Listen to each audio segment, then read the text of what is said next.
ആ ഹലോ അസ്സാം വലൈക്കും വെൽക്കം ടു മൈ ചാനൽ. എന്തൊക്കെ എല്ലാവരെയും വർത്താനം. ഇന്ന് വൈകിട്ട് ചായക്ക് ഇതാ ചെമ്മീൻ രാട ഉണ്ടാക്കാൻ വിചാരിച്ച്. പുഴുങ്ങിയതാക്കൂല പൊരിക്കാണ്ട് അത്. അപ്പോൾ അതിന് വേണ്ടിയിട്ട് കുറച്ച് ചെമ്മീൻ എടുത്ത് പൊരിച്ച് കഴിഞ്ഞപ്പോൾ ഈ ഓയിൽ തന്നെ ഉള്ളിയല്ലേ വാട്ടലാണ് വാട്ടി. പിന്നെ ആ പൊരിച്ച ചെമ്മീൻ ഞാൻ ഇന്ന് ക്രഷ് ചെയ്ത് ഇതിലിട്ടതാണ്. അധികം ഒന്നും ഇതാവാണ്ട്. അപ്പോൾ അത് വീഡിയോയിലില്ല, അതിലിട്ട് ഇളക്കുകയാണ്.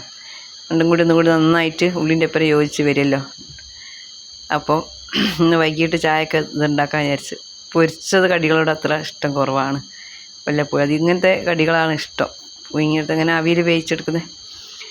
അപ്പോൾ അത് ഉണ്ടാക്കാൻ വിചാരിച്ചതായിരുന്നു. അപ്പോൾ ഉള്ളിയും ചെമ്മീനൊക്കെ നന്നായിട്ട് വഴഞ്ഞ് വരുന്നുണ്ട്. ശേഷം ഞാൻ പിന്നെ ഇത് അരിപ്പൊടിയിലാണ് ഉണ്ടാക്കാൻ വിചാരിച്ചത്. ഇപ്പോൾ അത് പെട്ടെന്ന് തന്നെ ആകുമല്ലോ. പൊടി കുഴച്ച് അതിൽ വേവിച്ച്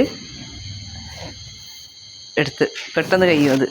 അപ്പോൾ വൈകിട്ട് ചായക്ക് എളുപ്പത്തിൽ ഉണ്ടാക്കാൻ പറ്റിയ കടിയാണ്. അപ്പോൾ ഇതൊക്കെ എല്ലാം അടിപൊളി ടേസ്റ്റ് ഉണ്ട് കേട്ടോ.